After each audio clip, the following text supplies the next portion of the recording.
And so the whole topic that they mention to me every time they meet me, or even on radio talkback, on FM Kalang 100 talkback, is implementation.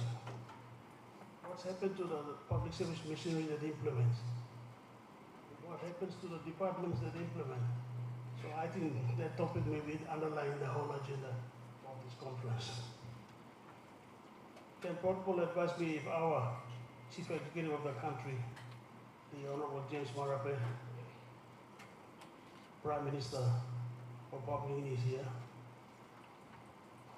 and also Host Governor, also unprecedented in our history that the governor would come from a new province, Hela province. Historically, the Jimmy Valley, the Wagi Valley was prominent in all our history in economic and plantation agriculture, but and Hela was behind at the time. Everyone called it Tari. But now it's brought also a new dimension into the politics and economics of this country. And with the advent of the gas project, LNG completely propelled the Hela province to the forefront. One of the economists assessing GDP, gross domestic product, working treasury, said to me that he reminded me that when I was Secretary of Planning, we started the economic corridor concept. But when some of you in this room and our governors, when you were working in national planning, promoted the development strategic plan which defined economic corridors, he told me that at that time, the economic value or GDP of the LNG corridor was not significant. Now the LNG corridor, where the LNG plant is more and more significant than previously, and totally unprecedented. So this is the new economic dimension of Papua New Guinea and the socio-economic benefits that will flow from that. So you governors, to me, see that at this time,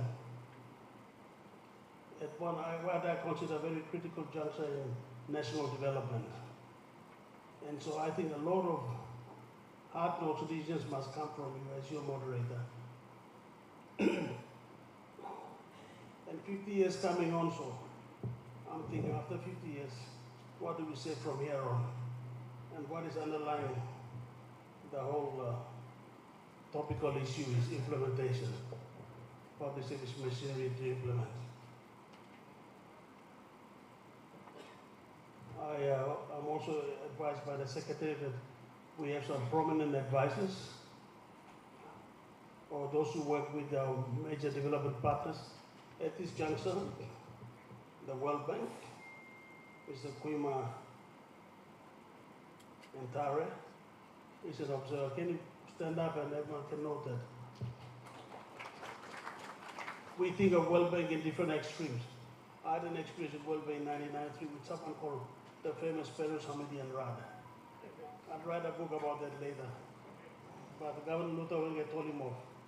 People of Morobe and Nari Bastard, you Kalam Lobanus go to New York or Washington. Governor, sorry, I still remember the story.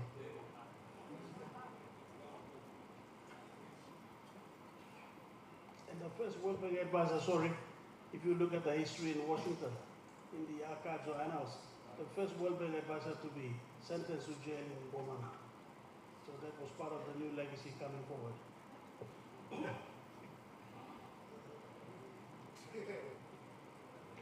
So, as the moderator, I welcome all other development partners, reps, who are here as observers. I consider this meeting of this representation of our people of this country as very, very strategic and critical to the future come 50 years now. So I sincerely request that each one of you take note of the deliberations of this conference and take it on board. To me, three notable reference of our House Governor. One is there's a Governance Council now. Two is there's a Governance Bipartisan Committee, and most of the people here are members. And my member for Hiri is here also. Is he also a member of the work? Okay, then it's timely.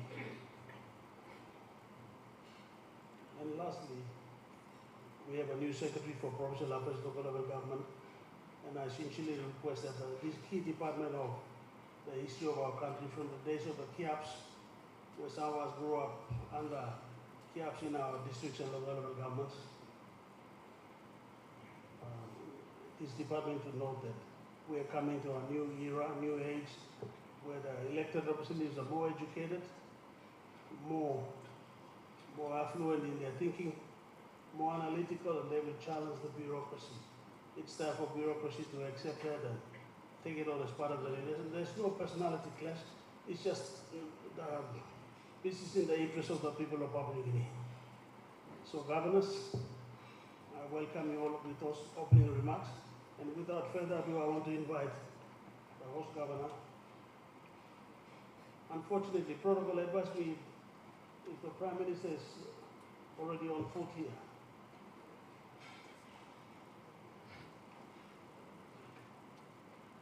The signal from the Secretary is not yet here. Can I have someone just confirm that, please? Sorry, governors, bear with us for the time being.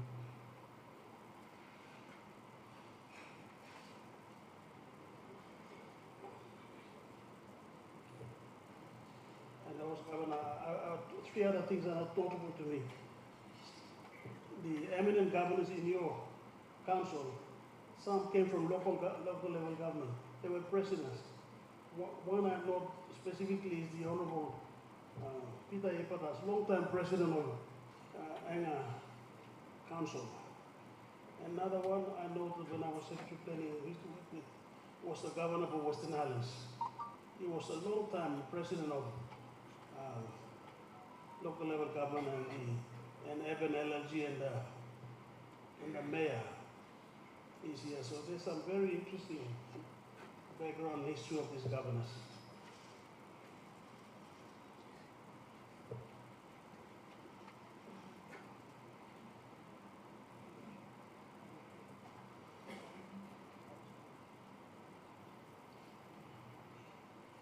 Thank you.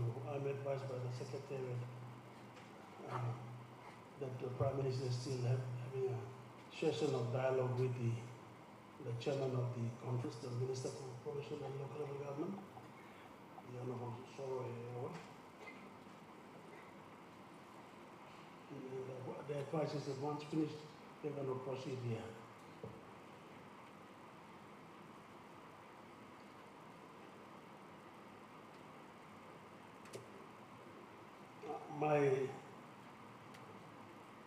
The wisdom on me falls back to the House Governor, whether he feels we should wait for that protocol or proceed with a welcome.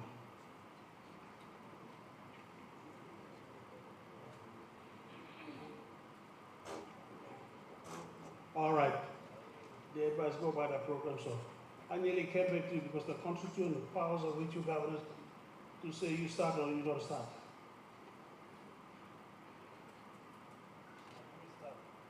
All right.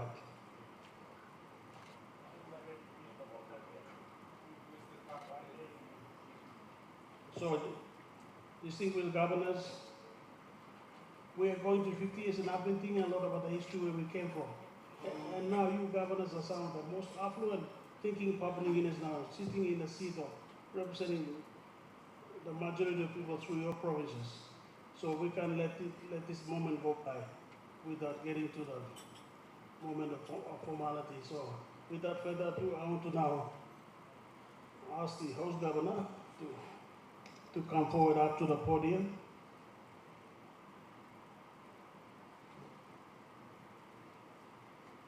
And to give us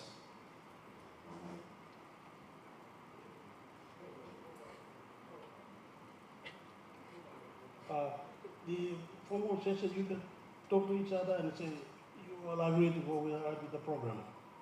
Because I'm only your facilitator, not an authority. You have constitutional authority.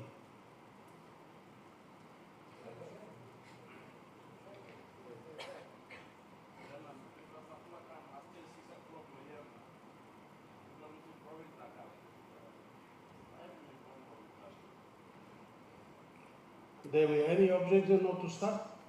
Any objection to start? Any hand up? No. Host Governor and Chairman of the Bipartisan Committee, your congregation of governors want to start. DG, these are the constituent authority.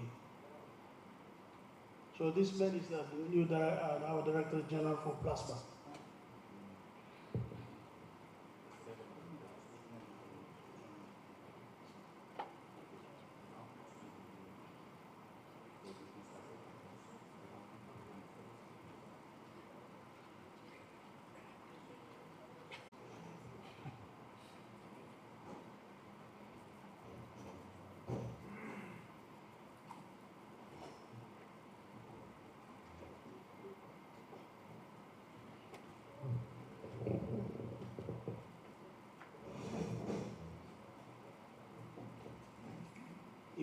If you look at your program, also says that the minister who is the chairman of this conference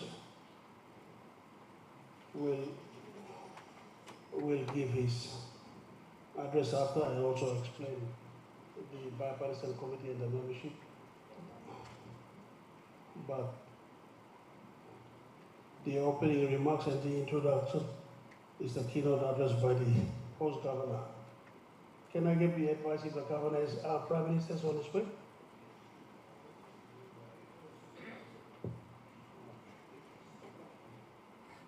All right, to be toast, then I will now ask the Honorable Soro Ewe, our minister at this time, and the chair of this conference to come forward and give his welcome remarks, and our chairman of the bipartisan committee also to come forward after that and give his welcome remarks.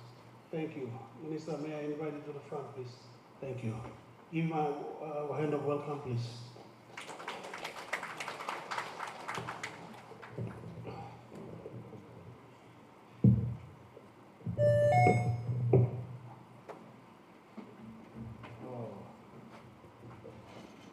Good afternoon, governors.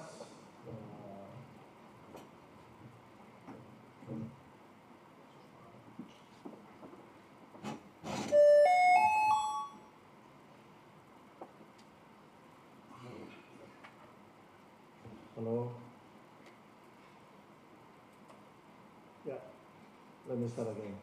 Good afternoon, esteemed governors. Thank you. Heads of government departments who are here. And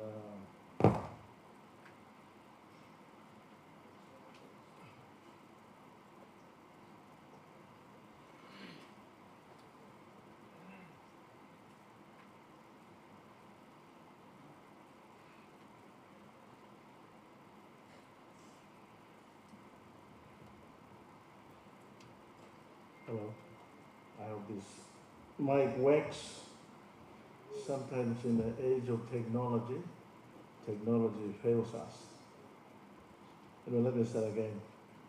Esteemed governors, heads of departments, excellencies, ladies and gentlemen.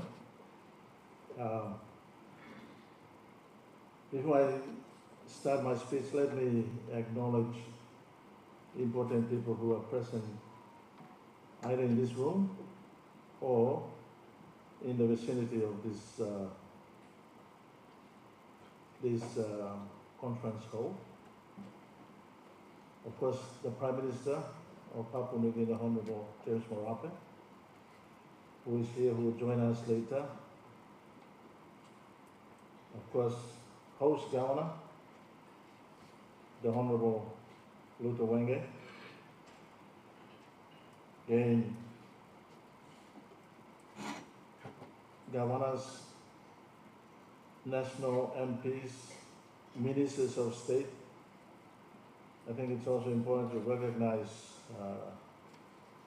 members of Morobe Tutuman, LFG President if they're here, ward members, excellencies, ladies and gentlemen. Firstly, my apologies that we are starting a bit late. Nonetheless, I ask of your forgiveness. But the issue is that we are beginning the process this afternoon.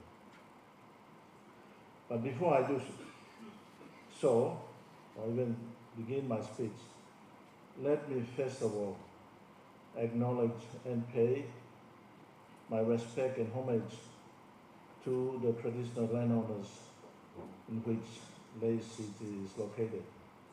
The Ahi traditional landowners distributed or represented through several villages.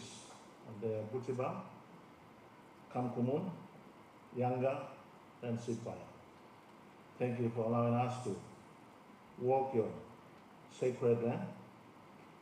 Thank you for allowing us to speak or have this meeting in this very important land. Let me this afternoon also acknowledge the Prime Minister who will be joining us soon for his presence here today. We know that Prime Minister is quite busy, and that again is demonstrated this morning that he came in late to join us for this important conference. But his presence is indicative of his strong desire to improve the provincial government system, a system of government that will effectively deliver to 80% of our people out there, including the desire to grow provincial economies.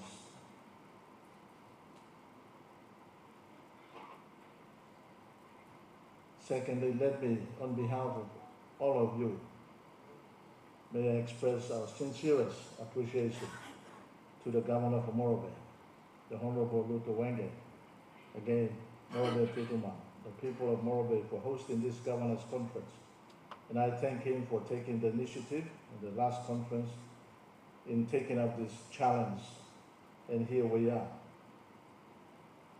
And thank you, Governor, for welcoming us earlier at St. Mrs. Kilaka Stadium. Although the traditional part has not really played because of the heat factor, we could have been escorted in, either as a group or as an individual, into the conference hall this morning. Governor, we look forward to your hospitality.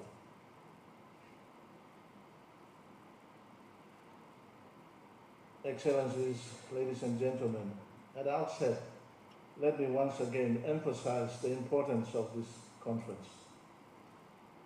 The final outcome of this and other conference that are yet to come, and the outcome of bipartisan committee's work will form, reshape, overhaul, improve, and present to the government, dare I say, a new, perhaps reformed provincial government system that we, the national and provincial governments, are not only, or will not only be satisfied, but confident that it will stand the test of time.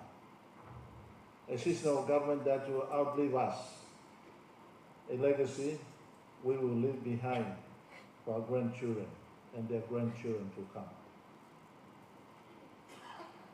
Esteemed leaders, ladies and gentlemen, we have so far traveled afar from different corners of our country because of the important issues that we have to discuss, which will be covered in the next 2 days. In particular, the implementation of 25 resolutions since June Governor's Conference held in Port Moresby. All the resolutions are main issues for conference. Let me, without disclosing or preempting the details, say this: your government has had you and is ready and prepared to work with the governors to finding lasting solutions to the provincial government system. One of the major players that is discussing and leading this issue is no other than our own Prime Minister, Honorable James Morobe. Esteemed leaders, ladies and gentlemen, it is the case, the main purpose of this conference is to continue the dialogue and collaborate on power sharing agreements and arrangement as required by national constitution and organic law on provincial and local level of governance. Our aspiration is to strengthen, support and empower provincial capacities and make it more effective and sustainable, thus increasing provincial government's potential for economic growth and self-reliance. The main objective of this governors conference, and of course the outcome that we are looking at in the next 2 days, are: one, to update you on implementation of 25 governors resolutions passed 5 months ago, and the implementation status of progressive report on what has happened. Two, and for us to further dialogue on the decentralization of powers and functions with aim of strengthening the current provincial and local level government structures that are impeding the provincial developments. This conversation is within the theme of current conference, which is continuing dialogue to empowering provinces for improved service delivery, economic growth, and self-reliance. Further, in this conference, we started the dialogue on this theme, thus allowing us to evaluate, review, and rethink the way we are implementing the transfer of powers and functions to provincial government as required by the law. Hence, the meeting resolved to address, this is refer back to earlier meeting. Hence, the meeting resolved to address sticky issues at that meeting, the second or first meeting, through bipartisan approach. Thus, the LEC, at its decision number 190, 2023, established a bipartisan committee to implement the 25 resolutions. Consistent with the NEC decision, I have the pleasure in announcing today the members of bipartisan committee as follows. Honorable Luther Wenge, Chairman. 2, Grand Chief Sir Peter Ipatas, Deputy Chairman. Honorable Gary Jufa, representing the Southern Region. 4, Honorable Powers Paco, representing NCD. 5, Honorable Sasandra Mutova, representing the Guinea Islands. And of course, 6, Honorable Peter Chamalini Jr., representing AROB. Honorable Peter Chamalini passed his apologies. He felt that the issues that he's faced up is slightly different and would like to have audience with me different time. So he's not present this afternoon. Further, based on NEC decision, the following open members or MPs have been nominated by Minister to represent the 4 regions. They are Honorable Dr. Alan Marek, representing the Guinea Islands. Honorable Anderson Nissi, representing Momasi region. Honorable Billy Joseph, representing Highlands region. And Honorable Kit Iduhu, representing Southern region. The bipartisan committee comprises of also departmental secretaries, prominent Papua New Guineans in the likes of Dr. Webster, Director of NRI as well, and other senior Papua New Guineans will assist to undertake this important task. My department, Prime Ministers and NEC and Plasma will provide the secretariat service. We have a good mix to deliver on this crucial task for the betterment of our country in the next 20 to 50 years. The bipartisan committee will deliver 3 outcomes. They are: 1, implement the resolution of Governors' Conference. 2, do a comprehensive review and assess all the policies, materials that are written on decentralization process, legislation relating to decentralization, and recommend ways forward. And 3, develop a clear national decentralization policy framework to guide the transfer of powers and functions, and finally to recommend to the government any legislative changes that are required to further empower the provinces. This committee is expected to provide oversight on the implementation of these resolutions and ensuring that relevant departments and agencies actually tasked with the responsibility of transferring certain powers and functions are adhering to it. Major changes and outcomes will be announced by Prime Minister in 2025 when we celebrate our 50th independent anniversary. Morobe Rosso government has shown serious commitment in this instance, and through NEC approved a 6 million kina for this task. As I speak, $500,000 has been allocated, and the rest will be budgeted in 2024 budget. If the executive government is serious with this task, then we expect relevant agencies and government departments to step up and do their work to implement the decision of the political leadership. If we get it right this time, I believe it will have a positive impact upon the lives of the majority of our people who are silently suffering in our rural communities out there. Whatever policies and decisions we make as leaders and civil servants must, at the end of the day, benefit great majority of our people. Again, let me repeat my statement in the earlier governors' conference. We should not be fearful of changes. Waigani should not be overprotective and continue to centralize powers and functions that can be fully exercised by provinces for their progress and their development.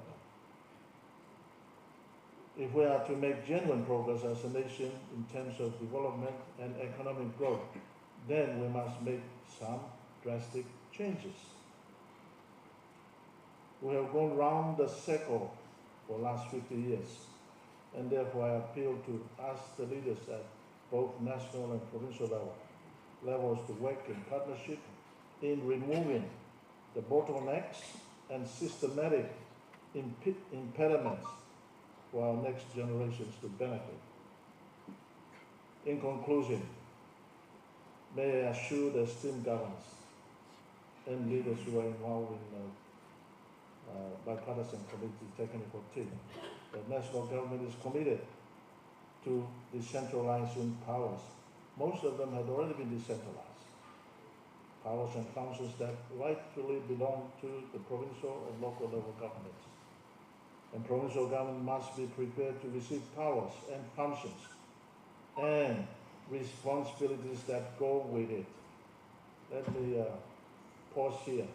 What we are going through here is already been gone through. We're talking about 1970s. Experience is there. We are not, we are kind of reinventing the wheel. So these are issues that we can sit together, talk, and see where we can help each other. An important thing is that provincial government must be allowed to function so that they can deliver to great majority of our people. Finally, as a chairman of Governors Conference and Minister of Provincial and Local Level Government, I give you my full support to this meeting that we are now meeting and to the bipartisan committee and its work. And I wish this Governors Conference all my very best, and also I look forward to the work of bipartisan committee and the results forthcoming. And I wish bipartisan committee all the best. Mr. Chairman, I look upon you and your team to deliver for the nation. Thank you, and God bless.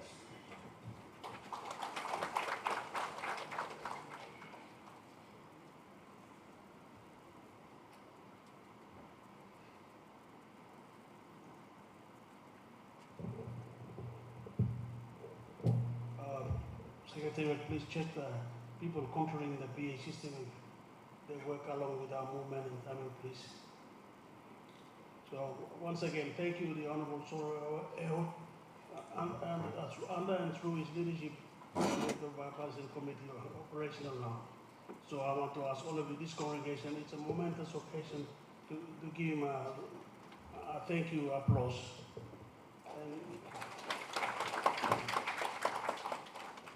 And signal to me that Prime Minister is on his way. When he comes, I'll announce. But in the meantime, sorry, House Governor, the protocol is that the chairman of this conference will give opening remarks to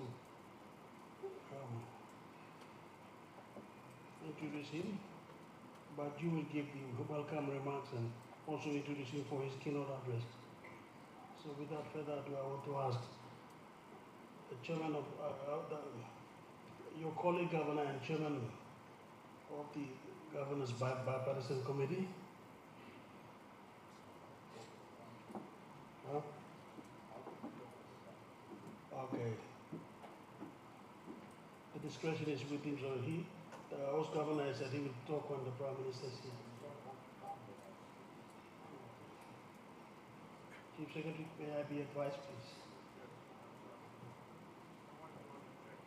Okay, someone's going to check him to come. All right. The chairman of the Bipartisan Committee of Governors and also the House Governor feels strongly insists that first he speaks with the Prime Minister is here. And I think it's a right protocol as well.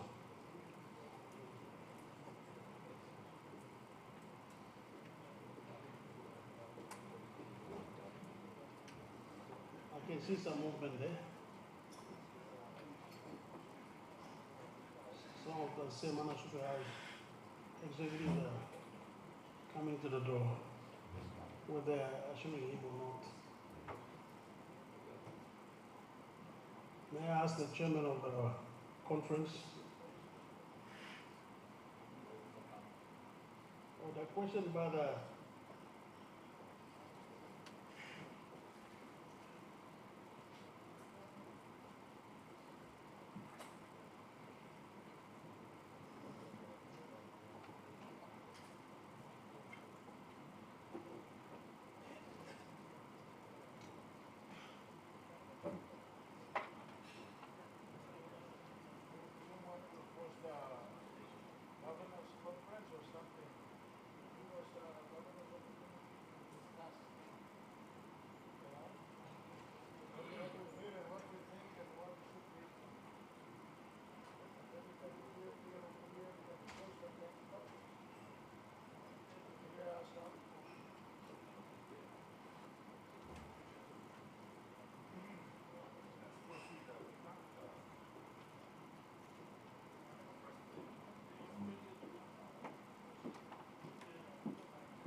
signal that PM is on his way.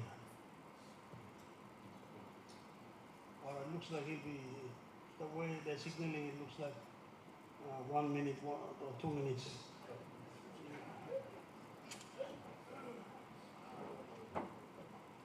Sorry, distinguished governors.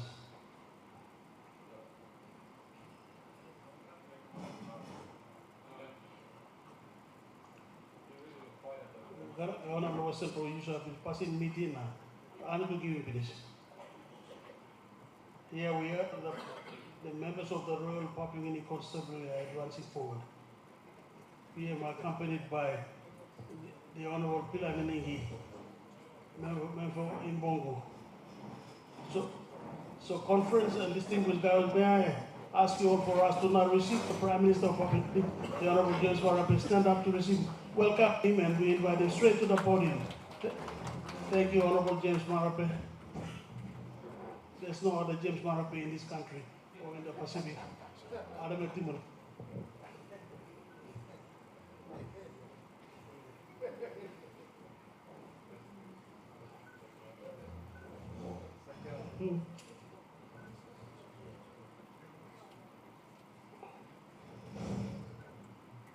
The Honorable Pilaninigi,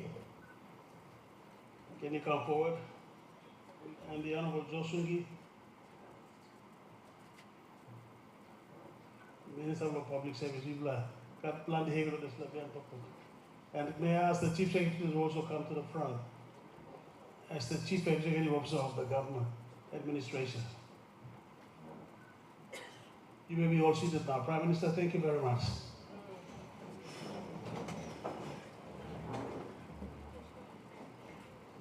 Governor, without further ado, Host Governor and Chairman of the Bipartisan Committee, may I now ask you to come forward?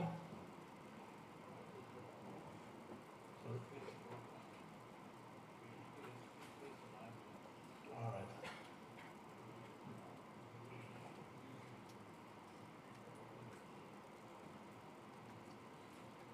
Chairman of the conference, let's complete the formality. You come forward and then.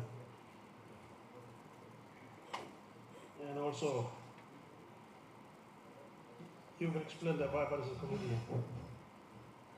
Sorry, thank you very much, Prime Minister.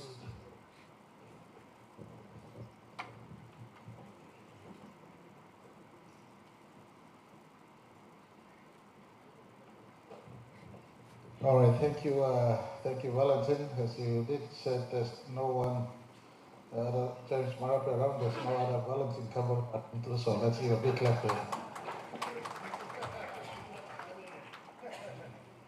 Each and every one of us are made uniquely and individually by good grace of God, and we are all here for the space in time that God has given us to make a difference for our country, for our people.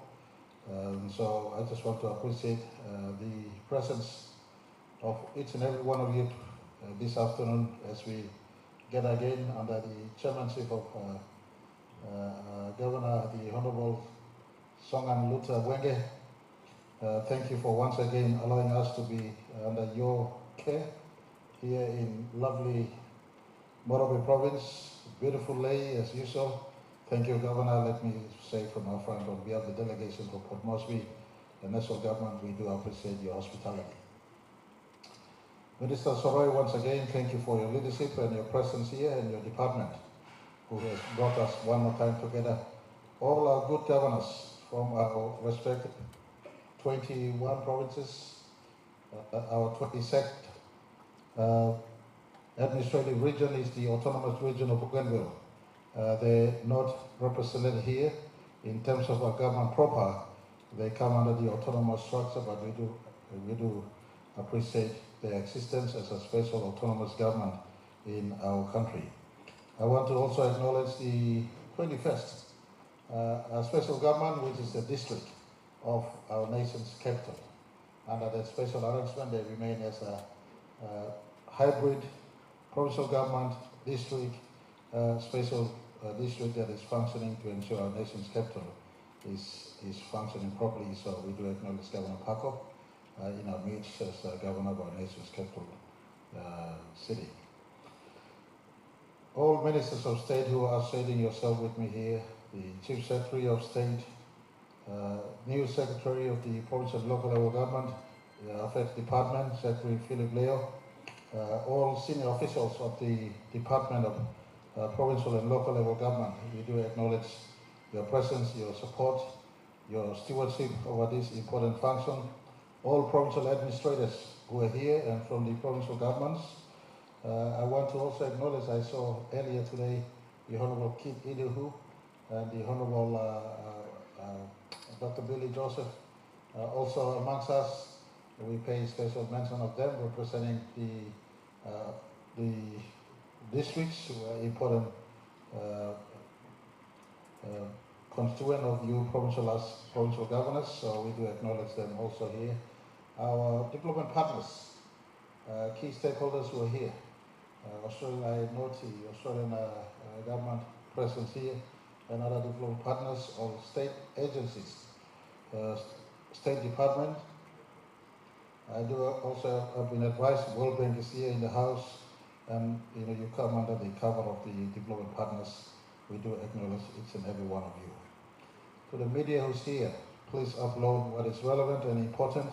Today is the second time in a back-to-back meeting we're having with our provincial governors. Important conversation that needs to take place. We stand right under the shade of our 50 years of independence as a nation. So that means the last 48 years, we have full experience of the upsides and full experience of the downsides in as far as service delivery to our people is concerned. In the many systems of government, in the system of government we have, and the many different layers and structures we have, many times, instead of being facilitators of service delivery, they have sometimes become bottleneck, impediments of service delivery. A few years back, I used to work with, before politics, I used to work with a government agency called Public Sector Reform Management Unit. I associate myself in that important unit of PM's department. In 2001, 2000, and 2002, 2003, we were looking into the impediments in the system itself. And instead of exacerbating or delivering services to our people, they became quite an impediment. And so I want to, when I looked across and I saw someone who looks like Clint Allock. Clint Allock was there in the conversation. Thank you. He's now works in my office also as an associate advisor. Volunteer Cambury was secretary planning that time, if I'm not wrong. And so he's got enough experience. Some of you are still around. We have enough experience on the table. I just want to say from up front, please, let's not talk now. Let's just get to make it happen. If I could put this from up front. And Chief Secretary, the speech our department sort of entitled for me to deliver today is entitled like this: continuing dialogue to empower provinces for improved service delivery and economic growth and self-reliance. I want to rephrase this, Chief Secretary, and there's a meaning behind me rephrasing it. I want to remove continuing dialogue. I want to remove continuing dialogue. There is no time for us to continue dialogue. We know what it is. Let's get to make it happen. The team purpose should be empower provinces for improved service delivery, for economic growth, self-reliance, and productivity. So if I could rephrase this one as a case in point, that we have enough experience in our team, in our collective experiences we have, for us to really make the insertion where it matters most to ensure our provincial governments are functioning effectively and delivering to expectations of our people. Provincial government is a creation of our constitution, Governor Wenge, and since 1975 or thereabouts when provincial government came into existence, it has been in a very strong way kept the functionality of our democracy and continued unity of our country together. The backdrop of provincial government coming to play for the younger generations who are tuning in here, for young politicians, for young public service administration in national government departments. We must not be ignorant to the rationale of provincial government. It was put in place to ensure our diversity is embraced in one unity as a sovereign nation. Before 75, lest we forget, let me remind, there was this Papua Besana. There was the Motugan Association in East New Britain that was calling for government of their own. There was the Bougainville movement for independence of their own.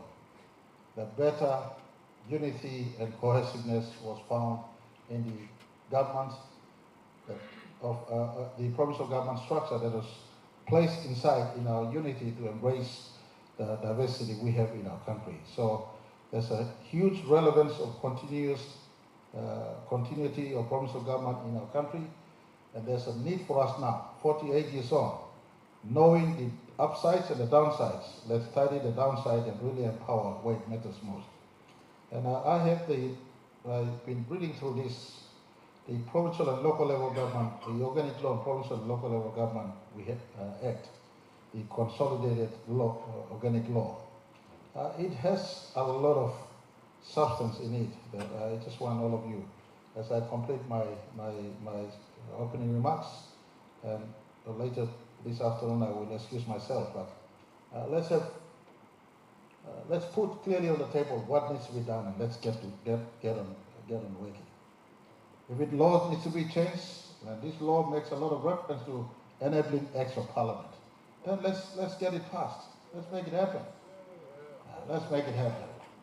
If there's a need for us to make clarity in terms of schedules and for government policy, let's make it clearer. And I just don't want us to be in consultation one more year on. It's just something that we need to prepare so that by 2025, as we stand on the podium celebrating our 50th anniversary, Minister Soroy and team from provincial level government and Chief Secretary and myself and our governors, there must be total clarity on functionality of provincial government and their roles, responsibilities, and what is the function of national government in respect to where we are today, and the many other offshoots that has come into place. And my note here tells me, since there was a study in 2009. 2009, there was a study done on functional assignment determination for service delivery. And since then, up till today, we've also thrown on board the District Development Authority Act of 2015. We've thrown into the picture City Authorities Act of 2018. We now have a provinces with greater power setting arrangements. At least we've said that they must take place. And so the service delivery partnership agreements were signed in 2019 between ENGA, New Ireland, and Eastern Britain. We have established, believe it or not, 16 new special purpose authority to date. We have and other agencies of state that has come in between. There's a lot of layers of bureaucracy in between that needs to be tidied in our effort to have total clarity of who's responsible for what in terms of service delivery, but also revenue raising, revenue collections. And lady and gentlemen, our governor for Central is sitting here. You already have powers to raise revenue in this law you have here. This is clearly given to us. I put to you the revenue raising powers you have in the current law we have. I was looking through the law also later today just to clear my mind. You have Section 101, for instance, power to borrow money already in this law. Almost all the power you need is there. It's just for us to tidy up and refurbish, make it in total clarity. And I just want to conclude here. I am in full support of empowering provincial governments because they will make the job of the Prime Minister much easier. The Prime Minister's got an 18-month lifespan. The governors have a 5-year lifespan. Let's empower them. Let's empower them. So the service delivery is running. The system is clearer. Their roles are clear. They are not in competition with national government. They must borrow. They must raise revenue. They must have power to discipline and terminate. This sort of thing, this is what they want. I am 100% full support. Let's not run around in circles, please. Let's tidy this up. Give it to them. Their certainty of tenureship is 5 years. Unless a law is changed in the office of Prime Minister's got an 18 months lifespan. That's a reality. James Morobe have enough arsenal in my system to outlive this entire 18 months. I can take us to 2027, but I give no guarantee to any Prime Minister after me. That Prime Minister is an 18-month Prime Minister. But the governors got full 5 years. They're important. You empower them. They raise revenue. They make laws. And they carry the 20 provinces, the 21 special districts in the nation's capital, and our special relations with Bougainville as we tidy on how they remain. This is something that is It's a win-win for all of us. In fact, it will ensure that the country gets better when the provincial government is fully functioning very well. And I just want to point to all of you, to the governors. This law is a good law. Wherever we need to tidy and improve, you pinpoint it clearly, and we tidy and improve. Based on the last conversation, my team here has feedback to indicate to you as to what sort of work they've done. So if you can be continually look after my Governor Wenke and his team today and tomorrow, hopefully in between, the national government team, led by Chief Secretary and Secretary for Department of Provincial and Local Level Government, would indicate to you some of the feedbacks on the responses to the earlier petition that you have given to us in Hilton. They've made some substantial work, and I just want to encourage all of us. We have no time to waste. We must attend to them. We must be at haste to work and deliver to what needs to be done. My statistics in the last 3 years as Prime Minister, or 4 years, is that under my time, we've started to give more empowerment back to the provinces, whether it's in money form or support. My statistics tells clearly, under my watch, we've given more resources back also to the provinces. We want to give you more resources. We want to empower you to raise your own revenue. We want to ensure that you collect. For instance, there was one request made for the penalty clause to be reviewed in section 85, 86 of the organic law, where IRC has a penalty clause if you add additional revenue. This is no brainer. We're removing this again so that you can be able to raise additional revenue also. Your conversation on block grant, what really is it that you are asking for in terms of block grant for the entire education funds, health funds, police funds, we lump back to you in one appropriation?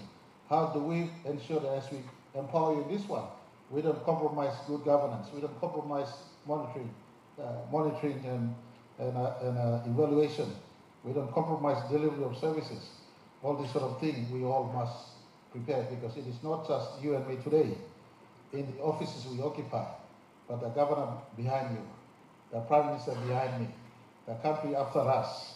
The system we build must outlive personal preferences today. It must be user-friendly, and it must work to deliver services to our people. That is something we must be working towards to create. We have the hindsight, 48 years hindsight experience to add on. Those who came before us, the Somare and St. Julius Chain generation, they never had any experiences, but they delivered to us a product that held our country together. It is now our business to tailor, remove the impediments, and make it work better, so the provincial government too have the ability to contribute to the development of our country in a substantial way. So, Mr. Chief Secretary, I conclude now today. I want to remove the word dialogue. We've had enough dialogue already. I want us to offer the solutions, hear from them, hear from us. After this conversation, we're coming to Mosby. What needs to be changed in law? We are changing law starting this year, early next year. What needs to be put down by policy and by schedule of implementation or by clarity, by other instruments, we tidy those instruments, and it's fully empower provinces to get to work. Thank you very much. God bless.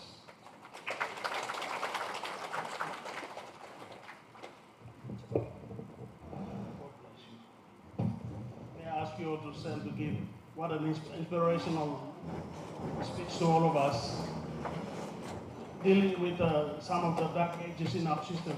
Give a big hand to our Prime Minister, Mr. James Morobe. You can still sit down now, sorry. It's state protocols on. This is an inspirational leader to all of us, even me too, our former secretary.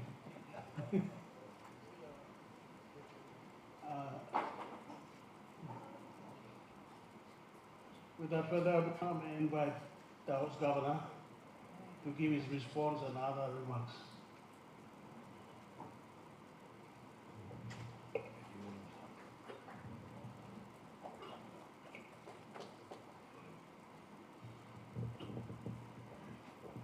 Mr. Valentine Kamburi, who is the Master of Ceremony today. He has been a Master of Ceremony for many occasions when I was a governor before. And thanks God that he continued to exist, to come when Morobians renewed my mandate as a governor. And we requested the Governor's Council be held in lay. He's come to continue the Master of Ceremony. You're a most colorful Master of Ceremony. And I thank you, Mr. Master of Ceremony. The Prime Minister of this country, Honorable James Morobe, Honorable Minister for Provincial Affairs, Honorable Soroi Eoe, distinguished ministers of this government who have accompanied the Prime Minister to attend the Governor's Conference who are here today, distinguished members of Parliament who have come also to take part and to see and to participate here in the Governor's Conference, the distinguished governors of the provinces we have in this country. Some are senior governors in the sense they've been in the seat of the governors for a long time, like Grand Chief Sir Peter Ipadas, and others. I don't promote myself, but I was a three-term governor, and Morobe people have given me a vacation. Not me, but they've given me a political vacation. And they've decided to give me a mandate to return to serve the fourth term. So I'm in the category of a senior governor in this country.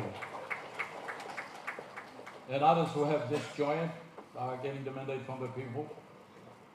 And the departmental heads, Provincial Affairs Department, and other departments in our country, government department, and officers of those departments who have come to assist in the Governor's Conference, and the leaders of the Morobe province who have come, who have stayed back to attend this gathering, and our partners, overseas partners. Papua New Guinea is not alone.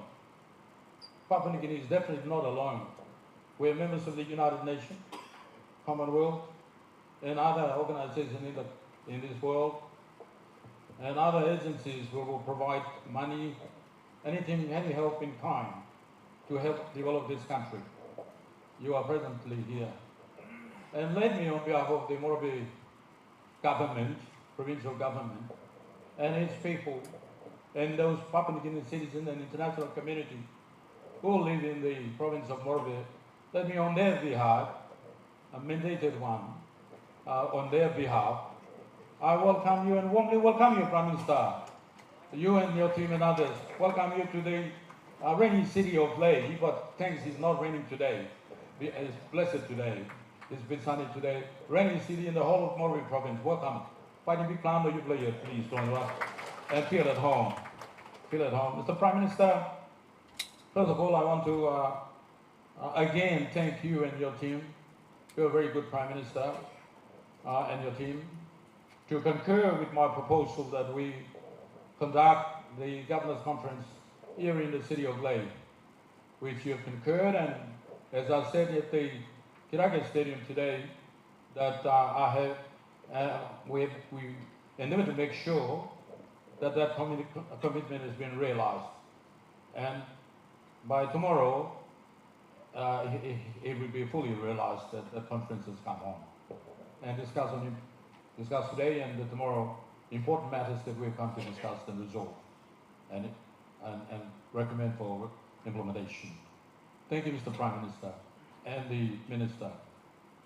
Ladies and gentlemen, I want to thank you again, Prime Minister, and having confidence in me, appointing me as the chairman of the bipartisan committee, very important committee, to review the laws of the provincial government, which we have passed in 1994 and came into operation in 1995.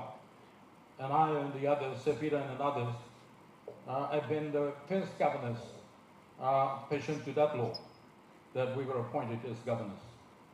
And this law, in its implementation, has come thus far. And we congregate in the two governors' conference to make sure and to tell ourselves and to tell the nation whether that organic law had served its purpose. It served its purpose. That's what we um, considered.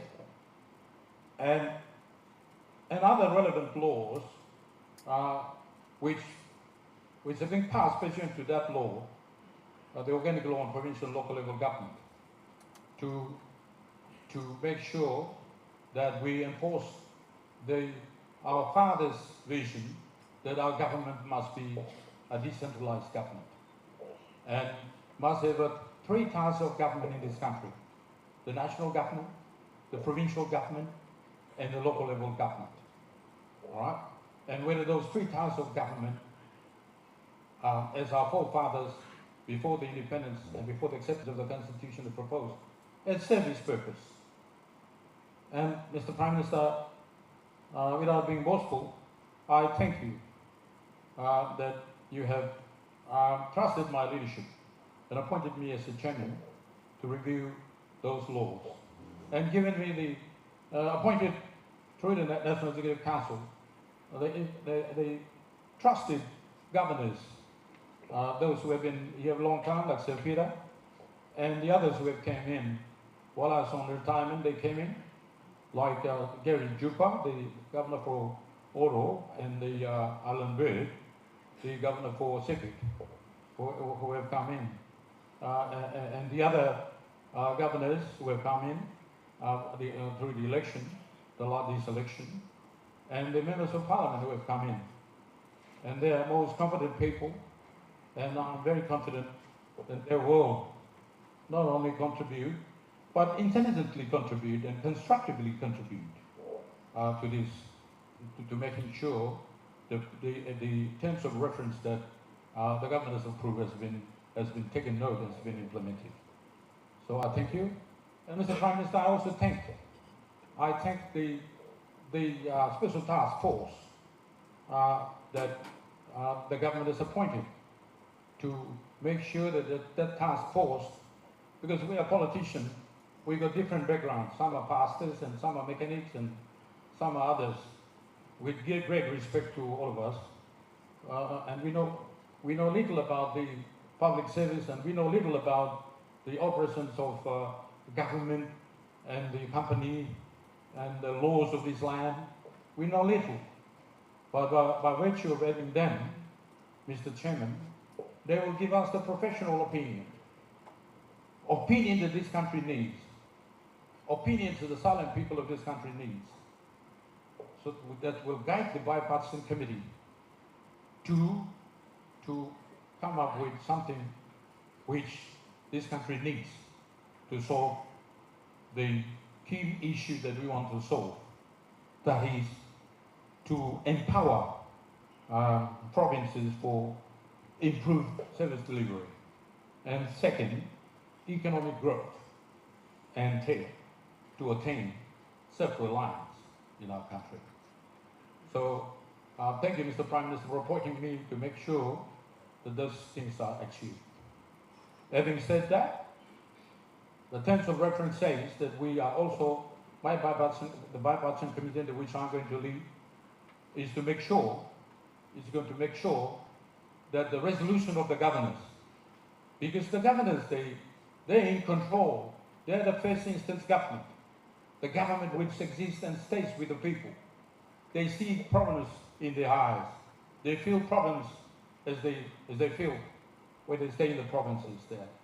They're the one. They have dreams for the people. They want to achieve those dreams in the terms that they've been mandated to, Mr. Master of Ceremony. And of course they need the government and the national government of Papua New Guinea. So they've come up with the complaints which affects their problems. These are not their problems.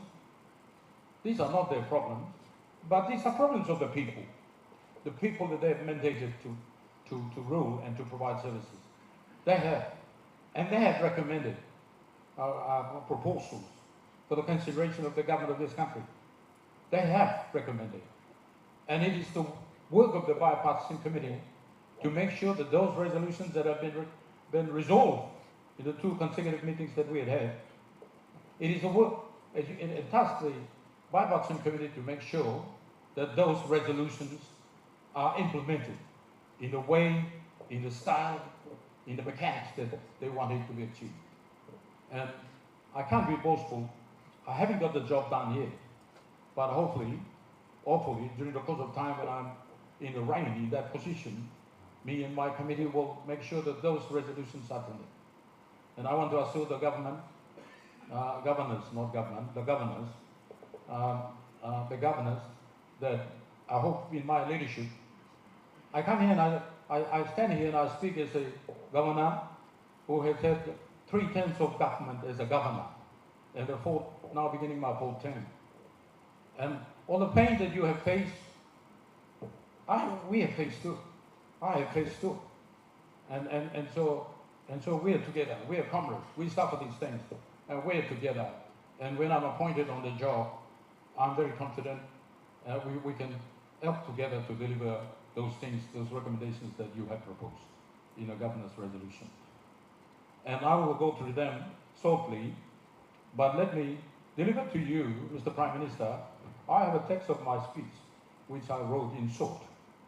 So I'm going to present to you that speech and give you a copy of that speech, and then refer to the resolutions that we are incumbent a duty to help the governors to implement for the goodness of themselves and for the goodness of our people. Honourable James Morobe, Prime Minister of this country, Honourable Sori Heoe, the Minister for Provincial Affairs and Local Level Government, Honourable Saki Soloma, Chairman of the Constitutional Review Commission.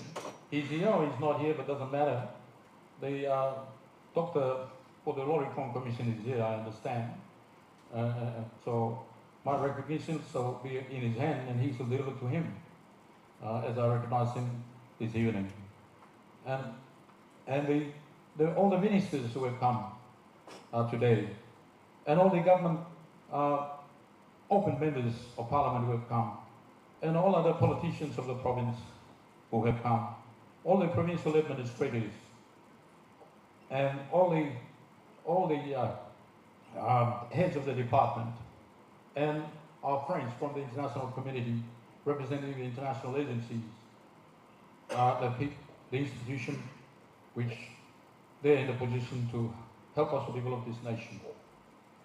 Thank you, Mr. Prime Minister and the Minister, for allowing me and Morobe Provincial Government to host, and again I repeat, and chair the Governors' Conference here in our city of Lae. I was considering what I have to say to you.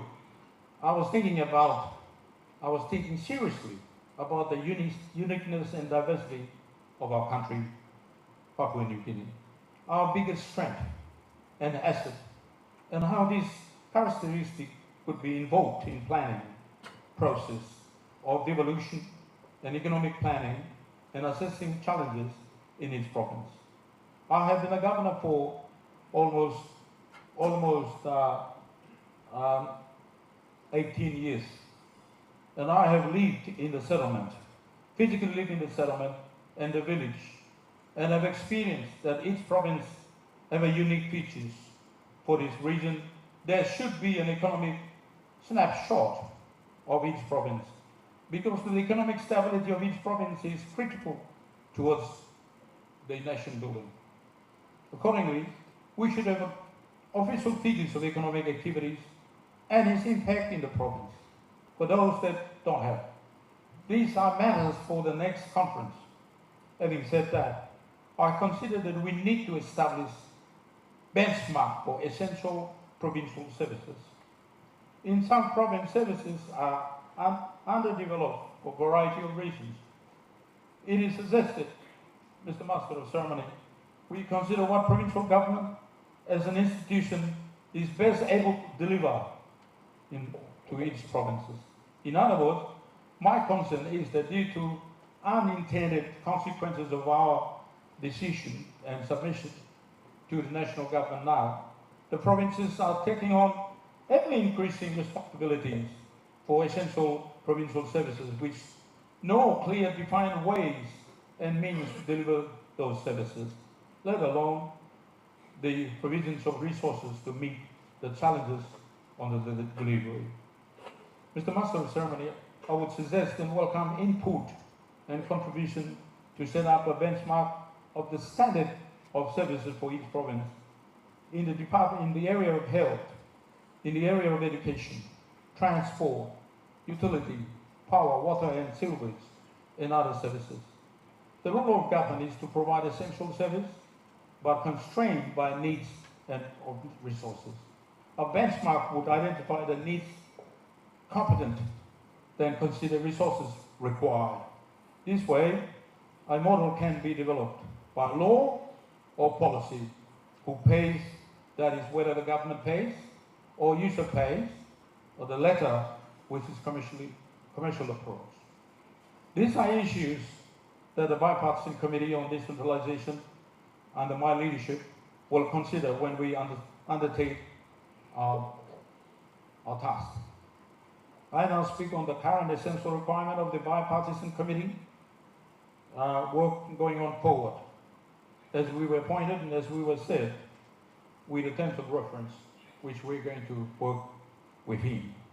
I then provide the overview of the implementation of resolution made by the Governor's consecutive conferences, past and present. Bipartisan Committee work. As the Chairman of the Bipartisan Committee, Mr. Prime Minister, on decentralization and implementation of the 2023 Governor's Conference resolution, I'd like to address several key points and issues that are currently affecting our work. As I speak, it's affecting our work. No offense, but you're the Prime Minister, you appointed me. Take note. The committee was commissioned on the 16th of October, 2023, by Minister Honourable Leoe to commence work, but have not formally started. And there are some critical aspects, Mr. Master of Ceremony, that need urgent attention before the committee can proceed with its delegated task effectively. The work of the Bipartisan Committee is a mammoth, and indeed it is, mammoth and complex. It is constitutional, founded on organic laws, acts of the Parliament, and government policies, and decision of the Governor's Conference resolution. It will take time, indeed, it will take time to deliver. Mr. Master of Ceremony, the successful execution of our responsibility relies on adequate funding as of now. Committee has not received the initial $6 million in funding here marked for the Bipartisan Committee on Works. The Minister has assured the congregation here that we've already been allocated 500,000. I haven't seen with my naked eyes, but I believe what you say. We are hoping that the Department of Finance, with the support of the Prime Minister, will release the funding soon so the committee can commence its work program immediately without any further delays. The committee is also waiting for the office space to be allocated, Mr. Minister and Prime Minister, relevant people, as promised on the 16th of October 2023. There must be a space to set up computers, conferences room, recording, transcription, copy, etc. We must be provided with those things. And I want to make it clear, I'm the governor of a very difficult province in this country. And I have to travel into Morobe and come back, and all of those costing me a lot of money. Prime Minister, please provide the money so we get the job done. Those who are in Port Morobe, because we direct them just by word, the action is done. I don't have to go there and come back. I have to attend to other matters in the province. Data and material collection, Prime Minister. At the meeting at the stakeholders chaired by Honourable Leoe on the 16th of October 2023, I stated the requirement of the committee to support by the stakeholders. Committee is required to review all decentralization reforms and report by the Constitutional Law Reform Commission, Department of Provincial and Local Level Government Affairs, National Research Institute, and other parliamentary bipartisan committees like the IPATAS report of 2015. Whilst awaiting release of earmark funded for the committee's work, we require all stakeholders to provide all reports, recommendations, submissions, both in hand, copy, electronic format for the committee to review. We will put out a formal notice soon for calling of submissions of such documents and any other submissions that have been prepared, which the committee can produce before submissions can be formally presented at the hearing. Please, public service, public servant, politicians are voted in for 10. You are not been appointed for 10. You can stay on long, no offense. We are here to deliver. Please assist us, provide those things that I requested so that this committee can use it and prepare all of those things required so that actions can be taken down in relation to the resolutions of the governors. Mr. Prime Minister, appointment of councils. The review result in recommendation for amendment to the Constitution and other legislation and new legislation. Therefore, the guidance of an independent council is required, and I have recommended for appointment of council to assist the committee, which I know, Prime Minister, you have received my letter as a chairman on behalf of the committee. We are waiting for the appointment of the council, when we hope that a council appointment will be announced soon, and the committee can start its work, having confidence, Mr. Prime Minister, that the council will provide us those legal assistance or any assistance that we require, they will provide us. Resolution implementations of the governor's resolution. Progress is being made in the implementation of resolution of the governor's consultative meeting, and all the resolutions are anticipated to be implemented by end of the year, with the exception of one resolution, which is anticipated to be, I understand, implemented by end of 2024. Bipartisan committee will endeavour to ensure that all resolutions are implemented and in the compliance with our constitution and the laws, and will recommend any changes to the constitution or laws that require changes to ensure implementation. Mr. Prime Minister, in conclusion, the committee is committed. I want to assure the governors and the government, the Prime Minister and his team, I want to assure them the committee is committed. All I need to say is that can we organize the swearing in of those committees? Because I recommend strongly swearing in, because they will be mindful of the promises they make to the state of this country, that they do their role. And I want to suggest that they be sworn in. I want to be sworn in. Otherwise, all this committee by now 10 out 10 I have them by organs the war. So I want them to be sworn in. And we require the councils to be appointed and release the necessary funding. And we want to get to work. We want to get the job done. Governor will be man or make it work. All simple people, all come talk, we plan them all. Now, government, you appoint a committee, long local display. Now, we don't want to fail you. We don't want to fail the government, and we don't want to fail this country, and we don't want to fail the people of this country. So, Prime Minister, hopefully, will make that thing happen. The resolution, we have passed them, some of good resolutions we have passed, which I'm sure some of them, the Minister, you have attended to and you have responded to them. We're thankful of that. And of course, Prime Minister, you attended long. Some of the resolution we passed, you attend on, we play on us. And tomorrow, during the course of the continued meeting, the Minister will respond to which particular resolutions have been attended or partially attended, which resolutions have not been fully attended, and we will attend to them. But thank you so very much for listening. We will have an active day today, and tomorrow we will pass a resolution.